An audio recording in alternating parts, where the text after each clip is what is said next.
Hey everybody, and welcome to the 5 Bytes Podcast. I'm your host, Rory Monahan. The podcast, as always, is brought to you by my sponsors, Goliath Technologies, who help IT pros be proactive and anticipate, troubleshoot, and prevent end-user experience issues regardless of where IT workloads or users are located. And also brought to you by PolicyPack Software, where you use group policy or MBAM to remove admin rights, manage and lock down applications, Java, browsers, and mitigate ransomware plus more. And of course also by Liquidware, creators of FlexApp, the most feature-rich application learning product on the market. If you enjoy the show each week, you have them to thank. And now for some news. Beginning November 30th, 2020, so this November, the Microsoft Teams web app will no longer support Internet Explorer 11.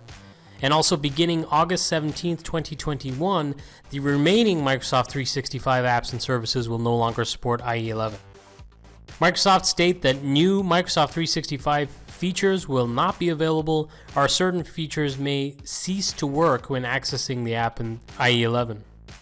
In the publication about the end of support for these web apps, Microsoft recommends using the new Edge with Internet Explorer mode to support your apps that still require IE11, and state that they are not ending support for IE at this time, but as IE11 does not support new web standards, such sites and services in the future will be moving away from supporting it. I haven't tried Internet Explorer mode much in Edge yet, but I'm assuming it's going to have a relatively high success rate, probably more so than the Enterprise mode did in the past, but we'll have to wait and see. I'm guessing if it actually uses the locally installed Internet Explorer 11 components on the operating system, it should work. I just haven't tried it. They do state that if you do have compatibility issues that mean you need to keep supporting your apps in the full Internet Explorer 11 mode and you can't get by with the Internet Explorer 11 mode, you need the full IE11. In that case, they have engineers as part of their App Assure program who would like to help you resolve that. After March 9th, 2021, the Microsoft Edge Legacy Desktop app, so the original Edge, the bad one, will not receive new security updates. I'd like to thank Jeremy Moskowitz for pointing this out to me. I was reading some of the other outlets' news stories about this rather than the Microsoft post originally, and they were pretty misleading, suggesting that IE11 was going the way of the dodo, which it is not. This is just support of 365 apps in Internet Explorer 11. IE11 is here to stay with no end of support announced. The Verge reported that Google had some service disruption issues earlier this week, with reported problems including Gmail sending issues, Meet recording issues, creating files issues in Drive, CSV user upload issues in the admin console, posting message issues in Google Chat, sites adding new page issues, keep issues, and also voicemail issues. It appears the first status of an issue was around 1:30 a.m. Eastern and was marked as fully resolved around 7:30 a.m., so a pretty lengthy disruption, about 6 hours.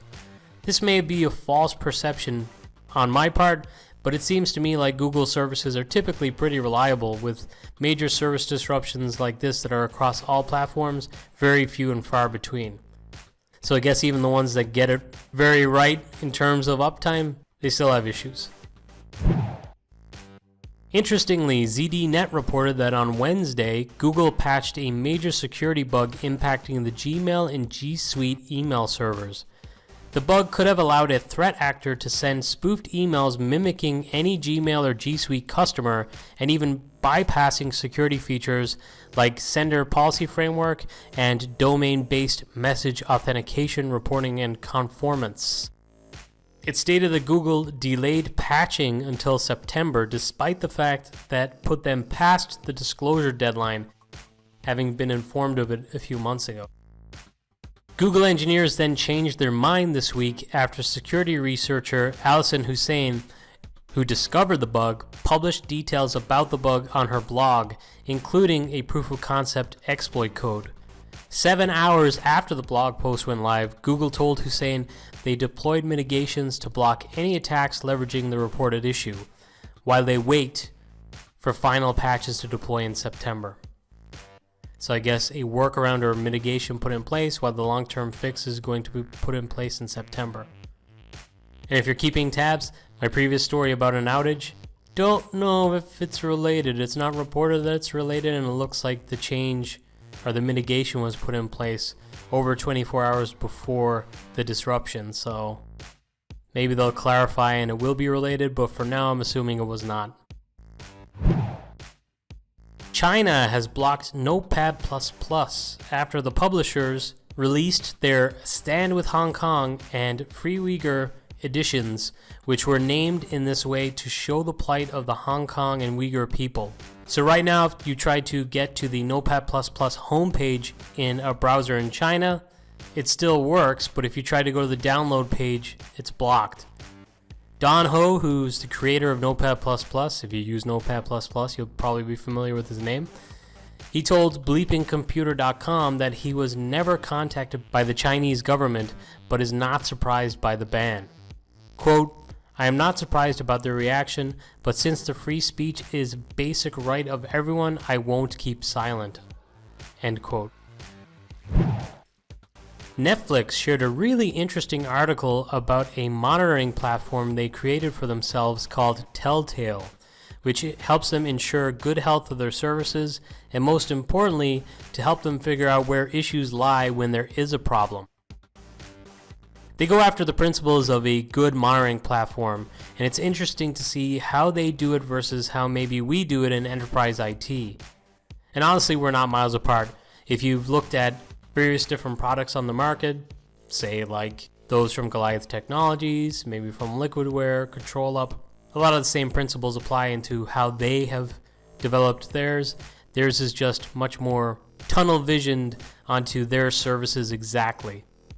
But still, it's interesting to see how they're doing things since they've got such a large, complex network of microservices. Carnival Corporation, the world's largest cruise ships company, disclosed a ransomware attack that hit them on August 15th. They didn't provide a lot of details, but they did at least confirm that they expect that the attackers gained access to some guest and employees' personal data. Carnival said the attackers, quote, "accessed and encrypted a portion of one brand's information technology systems," end quote, and that intruders also downloaded files from the company's network. The cruise line operator said it already started an investigation into the breach, notified law enforcement, and engaged with legal counsel and incident response professionals. So maybe more details will be disclosed at a later date. Bleepingcomputer.com also reported on yet another major ransomware attack. This time the victim is Brown-Forman, one of the largest US companies in the spirits and wine business. They have major brands like Collingwood and Jack Daniels. It said that 1 terabyte of data was stolen and is reportedly available to the highest bidder. The data includes confidential info like that about employees, company agreements, contracts, financial statements, and internal correspondence. In a post on their leak site, Revel, who were the attackers, published multiple screenshots with directory trees, files with names that appear to support their claims, and internal conversations between some employees. The pictures showed documents dating as far back as 2009. Brown-Forman stated, quote, "Brown-Forman was the victim of a cybersecurity attack. Our quick actions upon discovering the attack prevented our systems from being encrypted. Protecting the privacy and security of personal information is extremely important to us. The company deeply regrets any inconvenience or concern this may cause. Keeping information secure is a priority for Brown-Forman. We know this news comes at an already challenging time and may be disconcerting given the uncertainty of the situation." End quote. So I guess it's at least good news for their operations that an encryption attempt was not successful, but it still sucks that the data was breached. In some good news, right now you're able to enable the native desktop experience for your Amazon AppStream version 2 fleets. Previously, AppStream 2 streaming sessions only showed the windows of the applications that were launched. With this launch, you can enable desktop view on your fleet, which provides the same desktop experience your users are used to with the existing non-persistent capabilities that AppStream version 2 provides.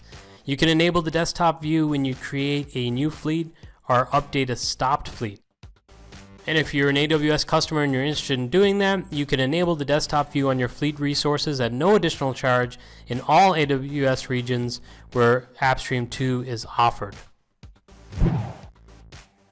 And now in a quick hit story, Windows 10 version 20H2, which I believe is the first with the new versioning that I mentioned on a previous episode of the podcast. This is going to be version 20H2. It is available now in its commercial pre-release state for all of those who like to get ahead of the pack for their enterprise testing. In a pretty cool, interesting story that I saw in a tweet via Christian Brinkhoff, so thank you, Christian.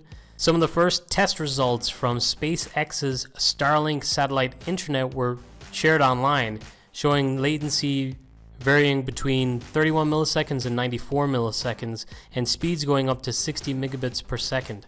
This could have really interesting implications for people who live in rural areas without access to decent broadband. I mean, yeah, the latency compared to maybe what we get with fiber broadband is pretty poor, and 60 megabits per second top speed is not that great if you got 1 gigabit per second, but if you're limited to 1 or 2 megabits per second and high latency, this would be a godsend. Per Larson shared a screenshot on Twitter this week showing that you can search for the Bitlocker Key ID without searching for the device first within Azure now. Interesting to see this evolution for MBAM. It seemed to have a really uncertain future there for a while. I was certain it was going to be too important for them to just dump it as a product completely when MDOP was going away, but I wasn't sure in what form it would remain, so this is great to see. Something I must have missed before, but I discovered this week, Flexera have brought Linux Docker container support into their FlexNet Manager suite from version 2020 R1 and forward. Some of the potential capabilities under consideration for the product include support for Windows Docker containers in future, gathering inventory from container management infrastructure such as Kubernetes, static analysis of container images without the need to run images, consider software running within containers when calculating license consumption. So it's pretty interesting because one of the challenges with containers is that it's kind of a mystery once you've got the containers out there. Like unless you're keeping track of them with your own spreadsheets or something like that, or maybe a really good product like NewVector. There's not that many products out there for tracking your containers, but FlexNet Manager would be a good spot to be able to keep inventory on a lot of your software products now, plus these containers. So that's pretty interesting. And another month, another Patch Tuesday. Microsoft have patched 2 zero-day vulnerabilities in Windows that were being exploited by Korean hackers, according to Moscow-based cybersecurity firm Kaspersky. TomsGuide.com reports that the first zero-day vulnerability assigned the catalog number CVE-2020-0986 could have given extra powers to an attacker who had already logged into a Windows system. Using those elevated privileges, the attacker could have installed, deleted, or altered existing software or system settings. Microsoft labeled this as an important rated vulnerability, and the second is CVE-2020-1380, which would let an attacker controlling a malicious website gain user privileges on a system that opened a page on the website in Internet Explorer. With the second zero-day, the attacker's privileges would match only those that the user whose browser opened the page was running in. So if the user was running as a limited user without admin privileges, the attacker wouldn't be able to do much, but if they're in there as an admin, In total this month, Microsoft released security patches for 120 different flaws, including for products such as Windows, Edge, Microsoft Scripting Engine, the .NET Framework, SQL Server, Dynamics, Office, and many other products. Out of these, 17 were categorized as critical. So as I say each month, patch, patch, patch. This week, Citrix posted about Citrix Virtual Apps and Desktops service support for VMware Cloud on AWS, interestingly in conjunction with Citrix Provisioning 1912 LTSR or newer. So this is pretty interesting. I talked about on the podcast before how VMware Cloud on AWS supports Citrix PVS, which obviously in Citrix Cloud, you're limited to MCS, at least for now, and possibly for the future. But with VMware, because they've done a pretty good job of basically allowing you to lift what you do today on premises into a cloud-hosted VMware solution, since Pixie works in your on-premises data center and BDM works, presumably they're making that work on VMware Cloud and AWS too, which is pretty cool, and it's always good to have options. This week, Citrix also announced a preview of Adapter HDX, which allows you to configure your Citrix Cloud to no longer require to route through an on-prem cloud connector and instead go directly from the VDA to the gateway service via the Rendezvous protocol. If you'd like to try this, there are a few prerequisites you need to have in place first, so you'll want to check out the Citrix article, which I will share on 5bytespodcast.com under reference links for episode 138. Microsoft released the WVD Quick Start solution, which they say simplifies and automates the WVD deployment process leveraging the power of Azure DevOps.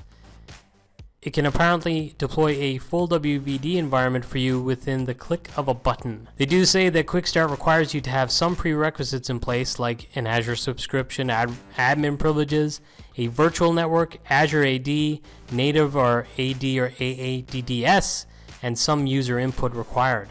From that point, they say it will, in a fully automated way, using Azure DevOps, deploy a functional WVD environment with 2 virtual machines running Windows 10 Enterprise Multi-Session, build 2004 with Office 365 and Microsoft Teams installed. Additionally, the virtual machines will be configured with FSLogix for user profile management, and upon completion, a test user can log into the environment and experience the best of what WVD has to offer. Doesn't that sound awesome? It's interesting that the virtual network has to be in place there. That's something I know with Nerdio and CloudJumper, it's one of the prerequisites too. When you're going through the steps, it's going to prompt you to also input a virtual network, but you're able to at least create the virtual network at that point in the UI. So I'm going to have to check out this WVD Quick Start to see, is it a point of they'll check to see that you got that in place and tell you, nope, you can't start at all, go do this? Or is it at least going to be within the UI and prompt you and allow you to do it from there? That would be okay. If you have to have the prereqs in place, to me that seems a little bit clunky. They could probably make it a little bit better. But hey, I'll check it out and see what it's like. And the final news story, sticking with WVD, the new WVD client version 10.2.1519 now supports WVD connections and has a refreshed user interface for improved user experience. It looks like it's a little more polished looking compared to what I've used in the past, so should be a little bit of a step up. And now, a weekly webinar.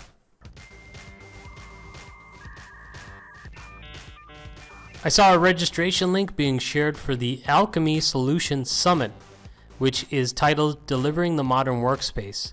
It's going to be held on Thursday, August 27th at 4 p.m. British summertime. So I believe that's a 5-hour difference with the East Coast, so that's going to be like 11 a.m. East Coast time for those in the States. It looks like they got a pretty all-star lineup, including some awesome techies like Jason Samuel and Jarian Gibson that a lot of us would know in the community, with Jarian actually representing Nutanix, and also some other representation from those working for Citrix, iGel, and Avanti too. But what caught my attention the most was that I saw that Arthur Hitomi, the CEO of Numescent, will be taking part for a 30-minute session. So I had the pleasure of interviewing Arthur on the Frontline Chatter podcast with Jarian last year, and I've been a longtime fan of Numescent cloud paging, so I strongly suggest that you check this out and learn about cloud paging for yourself. And I'll share the registration link with this episode again, which is episode 138. You'll find it on 5bytespodcast.com under reference links and right at the top of the page. And now, this episode's scripts, tricks, and tips. MITRE.org shared their list of the 25 most dangerous software weaknesses from over the previous 2 calendar years. These weaknesses are dangerous because they are often easy to find, exploit, and can allow adversaries to completely take over a system, steal data, or prevent an application from working. The CWE Top 25 is a valuable community resource that can help developers, testers, and users, as well as project managers, security researchers, and educators, provide insight into the most severe and current security weaknesses. So if you have an interest in the security space and just ensuring that you're protected against what MITRE, who manage the CWE lists, deem to be the most dangerous, you'll want to check this out for yourself. Andreas Nick, again sharing some really great one-liners for PowerShell, shared how you can start a PowerShell within the MSIX bubble. So if you're familiar with AppV, you would want to do that with like a command window or PowerShell in order to be able to get in to the virtual bubble and troubleshoot issues with the application. So with this one, you can do that for MSIX. He also shared a really nice one-liner to show non-erasable modern applications in Windows 10. A heads up that Aaron Parker just updated his excellent practical guide to FSLogix containers. If you have not checked out this post before, you really should now that we all pretty much own FSLogix, since Microsoft acquired it and have made it pretty much widely available to all enterprise customers. Julian Maureen tweeted a tip this week to make sure to enable the service WEM Logon SVC when working with Citrix WEM and external tasks, which should be processed on the logoff of the user session. And that is because with earlier WEM agent versions, you had to disable the service because it created a logon delay of 5 to 10 seconds. So you want to make sure you go back and ensure that service is enabled now. There was a really cool blog post on SecureCloud.blog this week that got into using alternatives to the usual AD break glass admin account. That break glass account can leave you a little vulnerable, so being able to provide extra security with such an account should be of interest to all, and this post covers just that. Thanks to Thomas Poppelgaard for this next one. There is a list on Nvidia's site showing enabled applications that use Nvidia RTX. If you ever wondered what apps can harness its mighty power, now you know. I was interested in this a couple of years ago when my employer was considering investing in GPUs. I was like, well, what applications that we own will actually benefit from this other than just offsetting some of the processing just in general? So this could be a really good place for you to look if you're considering NVIDIA RTX. And finally, I feel like this is going to be a long episode by the time I edit it, but finally, a little shameless self-promotion if you don't mind.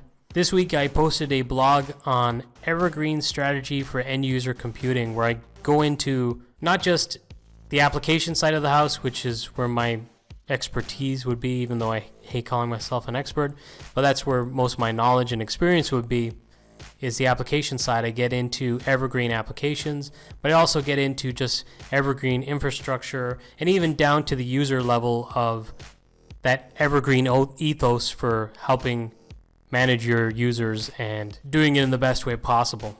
I'm actually going to have a few new blog posts coming up in the next few weeks, so sorry, but I might be sharing them on the podcast too. And also, I'll share a link hopefully next week to the upcoming new season of the Fantasy Premier League that I do every year. So if you're interested in playing in that, and I might do an NFL one this year as well. I have a friend who's asked. So keep tuning in, and I'll hopefully share links for registration and sign up for that too. As with every week, thank you all so much for listening.